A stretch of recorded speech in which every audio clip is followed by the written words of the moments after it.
Nah, kesempatan kali ini Sobat Ngoran kita akan membahas salah satu tema, yaitu menjadi pribadi yang lebih baik. Ya. Baik Ustadz, ada hadis yang mengatakan sebaik-baik manusia adalah manusia yang bermanfaat untuk orang lain. Ya. Gitu. Kemudian yang menjadi pertanyaannya adalah bagaimana cara kita mengaitkannya dalam kehidupan sehari-hari, apalagi di bulan suci Ramadan ini untuk memaknai hadis tersebut. Bagaimana kita bisa bermanfaat untuk orang lain. Oke, terima kasih. Bismillah.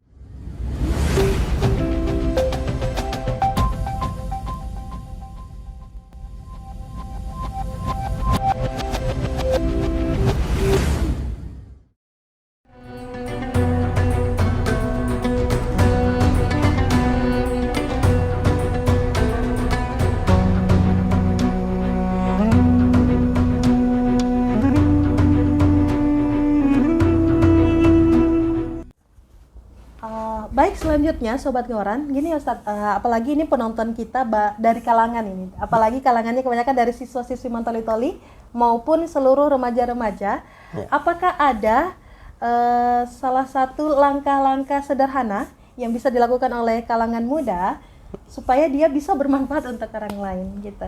Ya, sederhana saja. Ya. Sederhana saja ketika seorang remaja atau seorang pelajar ingin bermanfaat kepada lingkungan sekitarnya. Satu, kalau tidak mampu memberikan ketenangan di sekitarnya, ya di masyarakat sekitarnya, jangan membuat keributan. Ya. Kalau tidak mampu untuk berkata-kata yang baik, jangan berkata-kata yang tidak senonoh. Nah, itu hal sederhana. Kalau tidak mampu membuang sampah yang berserakan, jangan buang sampah sembarangan. Kalau tidak mampu memberikan sesuatu kepada orang lain, jangan mengambil hak orang lain. Nah, itu langkah sederhana ketika kita mau menjadi pribadi yang bermanfaat. Lakukan hal-hal sederhana, insya Allah kita akan mendapatkan manfaat dari hal-hal yang sederhana tersebut. Ya. Ya. Dimulai dari hal-hal yang sederhana saja. Kalau kita tidak bisa mampu memungut sampah, Ya, jangan membuang sampah. Jangan Gitu membuang sampah. Ya. Kalau tidak mampu memberikan keterangan kepada orang lain, jangan sakiti. Ya. Ya, jangan sakiti. Jangan Ya, sakiti itu orang. lain. Ya. Intinya begitu. Ya. Intinya kita berbuat baik. Berbuat baiklah. Dari hal yang sederhana saja untuk seluruh siswa-siswi Mantoli-Toli dan semua remaja-remaja penonton podcast Ngoran pada kesempatan ini. Baik, Ustadz, selanjutnya ini pertanyaannya sesuai dengan keadaan kita sekarang. Kita sudah berada di 10 hari terakhir di bulan suci Ramadan. Iya. Untuk memanfaatkan momen-momen terakhir di bulan Ramadan ini, kira-kira amal ibadah apa yang harus kita lakukan? Ya. Tapi masuk ke tema menjadi pribadi yang lebih baik gitu, supaya kita menjadi pribadi yang jauh lebih baik. Ya. Dalam bulan suci Ramadan ini amalan-amalan yang terbaik satu, puasa. Tentunya puasa Ramadan. Puasa, Karena ya. kenapa? Puasa ini adalah junnah, perisai dari api neraka. Selanjutnya yang kedua adalah sholat. Sholat waktu jangan pernah meninggalkannya. Kenapa? As-sholatu miftahul jannah. Ya. Sholat itu adalah kunci surga. Berapapun banyaknya amal seseorang, kalau tidak ada kunci surga, itu tidak seperti yang kita harapkan. Karena kenapa? Kita beramal ingin memetik dari buah tersebut, ingin memetik pahala dari apa yang kita perbuat. Jadi setiap amalan pahala itu disediakan di surga. Tapi kapan kita ingin mengambil pahala di surga itu? Ketika kita mempunyai kunci surga. Kunci surga itu adalah sholat. Sholat 5 waktu, jangan pernah meninggalkannya. Kemudian sholat sunnah yang lain. Kemudian baca Quran. Baca Quran itu pemirsa, satu huruf saja dibaca Quran A itu 10 pahalanya. Ya. Tidak ada orang yang mengaji A'udzubillahi minasyaitonirrajim, Bismillahirrahmanirrahim, Yasin, Shadaqallahul azim. Tidak ada. Kenapa? Karena Allah menjanjikan setiap huruf, ya, man qara'a Quran, berusaha membaca Quran biharfin, satu huruf, falahu asyara hasanah, maka dia mendapatkan 10 kebaikan. Satu huruf 10 pahalanya. Jadi kalau orang ingin memperbanyak pahala kebaikannya, silakan mengaji. Mengaji saja satu huruf 10, bagaimana kalau satu halaman? Ya. Kalau ada 2 halaman, bagaimana kalau kita programkan one day one juz? Satu hari 1 juz, insya Allah akan dilipat gandakan pahalanya oleh Allah Subhanahu Wa Taala. Selanjutnya itu tadi sedekah. Sedekah setiap bulan suci Ramadan ada kotak amal yang lewat, silakan isi. Kenapa?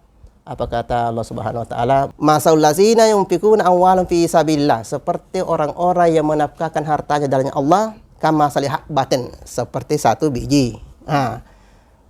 Kama sahabatin ambatat sab'a sanabil, dalam 1 biji itu tumbuh 7 tangkai. 1 biji tumbuh menjadi 7 tangkai. Ambatat sab'a sanabil fi kulli sumbulatin mi'atu habbah, dalam setiap tangkai ini berbuah menjadi 100 biji. Artinya apa? Ketika kita bersedekah, Allah Subhanahu Wa Taala melipat gandakan sampai 700 kali lipat. Ya, jadi jangan kita pernah kosong dalam setiap malam mengisi kotak amal, karena ganjarannya 1000 akan menjadi 700.000 di sisi Allah Subhanahu Wa Taala. Ya. Masya Allah, luar biasa sekali. Tapi ada juga ya Ustadz, beberapa orang niatnya memang mau membantu, memberikan manfaat kepada orang, namun kembali lagi kepada dirinya belum memiliki apa-apa. Ya. Bagaimana pandangannya Ustadz terhadap hal tersebut? Membantu orang lain atau menjadi bermanfaat kepada orang lain bukan hanya dari segi materi. Ya. Kalau ulama itu mengatakan, kalau engkau tidak mampu memberikan sumbangan karena kau tidak punya, layaknya orang-orang kaya, maka bersumbanglah layaknya orang miskin. Kalau engkau mengatakan, saya tidak mampu menyumbang karena seorang miskin, sampai kiamat kau tidak akan pernah menyumbang. Artinya apa?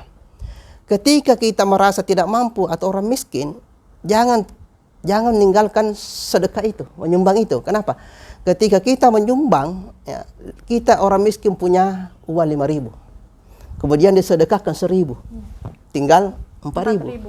Dibanding orang yang kaya 1 juta uangnya, tapi dia sumbang 5.000. Kira-kira di sisi Allah mana yang banyak?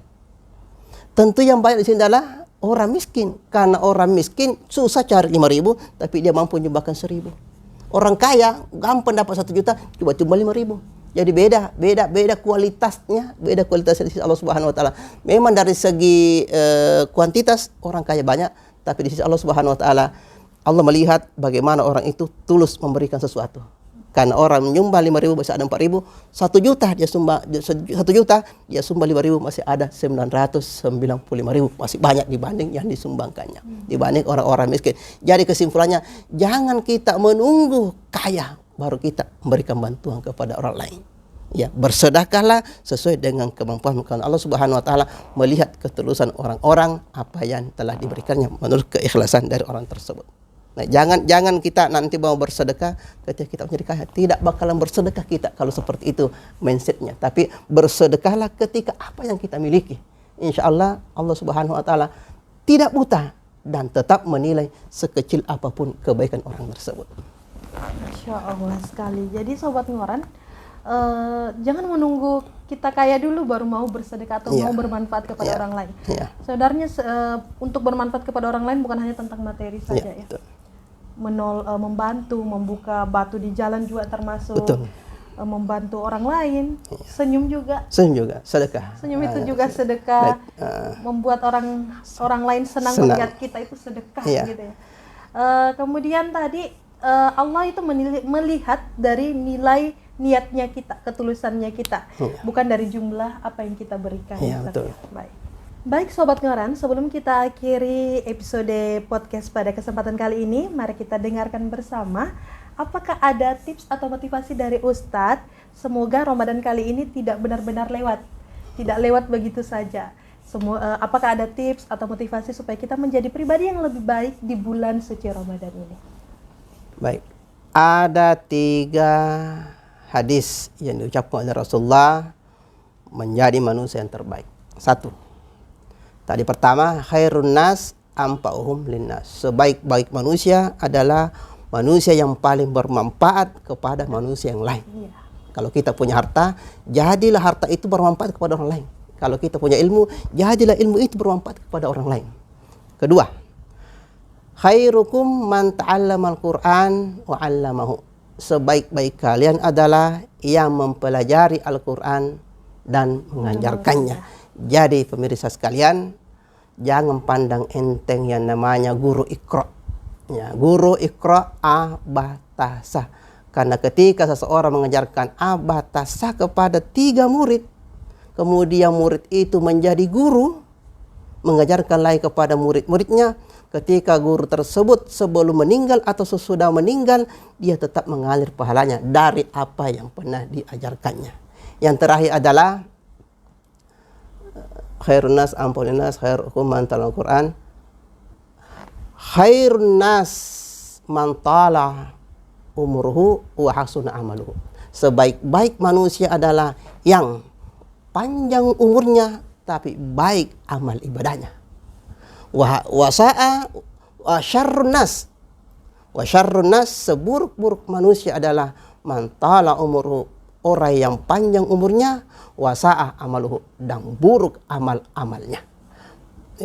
Pemirsa sekalian, menjadi manusia yang bermanfaat bukan hanya sukses kepada dirinya sendiri, tapi mereka mampu membuat orang lain untuk meraih yang terbaik.